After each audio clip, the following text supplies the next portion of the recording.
Paz de Deus, e aqui estou eu, cumprindo o propósito de Deus. Algumas pessoas fazem propósito, eu vou fazer um voto desse, um voto daquele. O meu propósito sempre vai estar vinculado com a palavra, porque a palavra é a verdade, ouvireis a verdade vos libertará. A palavra do Senhor, ela é viva, ela tem poder, ela tem domínio, pode passar o céu, a terra, mas a palavra dele vai permanecer para sempre. A palavra do Senhor também nos afirma que vai cessar a profecia, vai cessar tudo, menos a palavra do Senhor, porque a palavra do Senhor, ela permanece para sempre. Então eu amo a palavra do Senhor e nós dando continuidade aqui na sequência, que nós vamos concluir o livro de João, nós estamos no capítulo 2, pegue a sua Bíblia, leia a sua Bíblia agora, antes de iniciar essa mensagem aqui, pega lá no capítulo 2 de João e leia do verso 1 ao 12, ali vai estar escrito o primeiro milagre de Jesus, aonde ele, sua família e seus amigos são convidados para participar de uma bodas lá em Caná da Galileia. Então eles vão até Caná e lá no momento que eles estão lá na bodas, na festa daquela família comemorando, acaba o vinho. E Maria vem até Jesus e solicita a ele: é chegado o teu momento.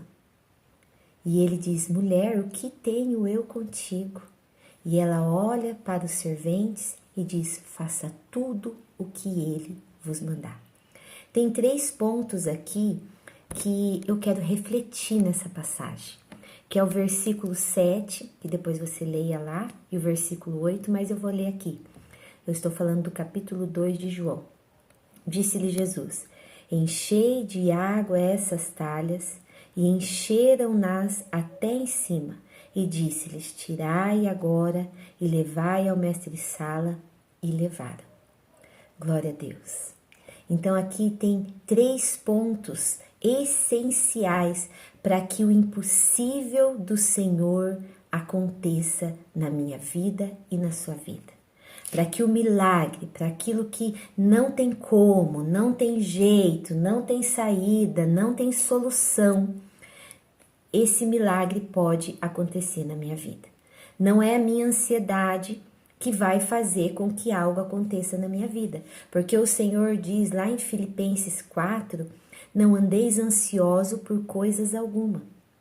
Antes, tornai-vos as vossas preocupações em orações, ou seja, apresenta a tua ansiedade em oração diante do Senhor, em súplica e oração, que Ele cuidará de tudo. Se você está ansioso, se você está preocupado, Ele vai cuidar de tudo. Porque você não consegue resolver esse problema, você não consegue solucionar. É impossível, não tem como, não tem jeito, você está desesperado. E o que eu vou fazer agora? Primeiro ponto. Lembra do conselho de Maria? Faça o que Ele vos mandar. E que conselho lindo! Por que foi um conselho lindo? Ela foi a escolhida por Deus para conceber Jesus pelo poder do Espírito Santo. Já agora ela não era mais virgem, porque ela já era casada com José e ela já tinha os outros filhos que aqui nós vamos ver. Mas no momento em que ela recebeu o Espírito Santo, ela era desposada ainda com José, ela não havia casado. Então ela sabia, ela era a única que tinha certeza ali que Jesus era o Messias enviado por Deus. Então ela, com essa certeza, ela olha para aqueles serventes e diz um dos melhores e maiores conselhos deste Novo Testamento.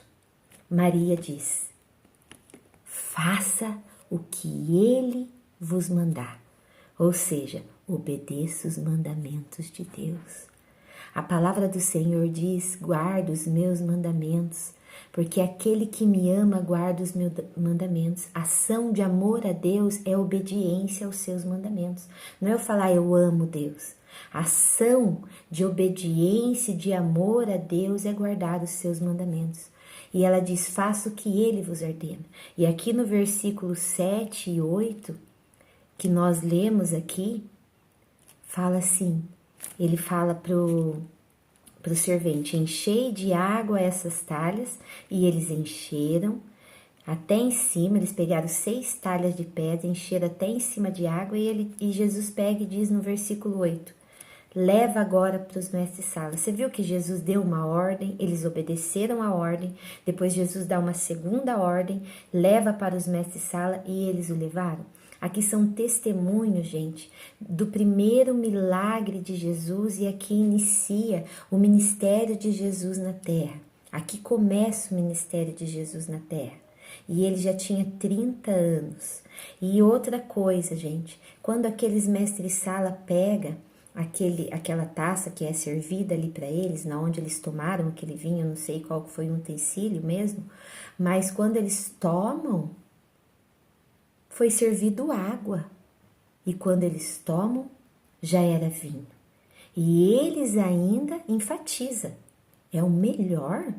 Geralmente é servido sempre o melhor é no começo, né? Porque aí no final as pessoas já beberam muito, não tá nem ligando muito para a qualidade do vinho, mas deixaram o melhor para o final. Então ali eles enfatizam a qualidade, porque o que Jesus faz é melhor, é maior daquilo que nós pedimos, daquilo que nós pensamos, daquilo que nós sonhamos. E isso que eu tô falando aqui para vocês é a única realidade dessa vida e dessa existência. O Senhor Jesus.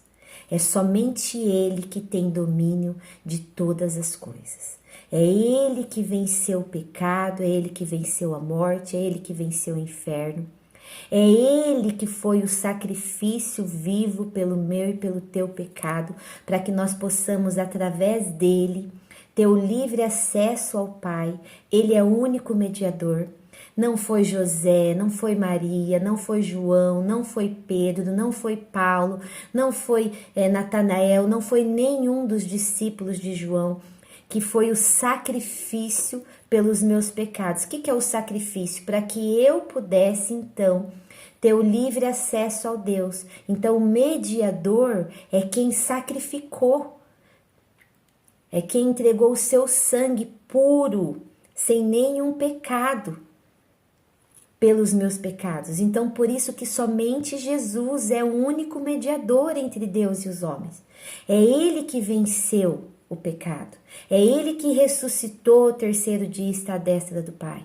É no nome de Jesus que nós temos livre acesso. A palavra do Senhor diz: quando Ele deu o seu último suspiro, o véu que separava já não separa mais. Que véu que é esse? O que separava, Cristiane? Existia no templo do Senhor um véu que separava o santo dos santos, onde ficava a arca da aliança, que representava a presença do Senhor, e o pátio que era onde ficava o pátio do tabernáculo, ou seja, o pátio do templo, que na época da morte de Jesus já não era tabernáculo móvel, era o templo já. Então esse véu separava, como que se fosse o púlpito ali, um véu separando, em cima do púlpito era o Santo dos Santos, a Arca da Aliança, e ninguém podia ultrapassar e chegar na presença de Deus, porque o pecado separa o homem de Deus. Então eles vinham de ano em ano oferecer sacrifício pelos seus pecados, os animais eram oferecidos, o sangue dos animais puros era oferecido. Depois eu passo toda essa história para vocês, que eu vou fazer um vídeo sobre isso também. Mas agora nós não precisamos sacrificar nada, Ele já foi o sacrifício. Agora não existe nada mais que me separe de ter livre acesso ao meu Criador. Que agora eu, recebendo Jesus como meu único e suficiente Salvador da minha alma, Ele me dá direito de herança e de ser chamada filha de Deus também. Então esse véu da presença de Deus, Jesus que rompeu. É Ele que é o único mediador. É isso que vocês precisam entender para Jesus agir na nossa vida.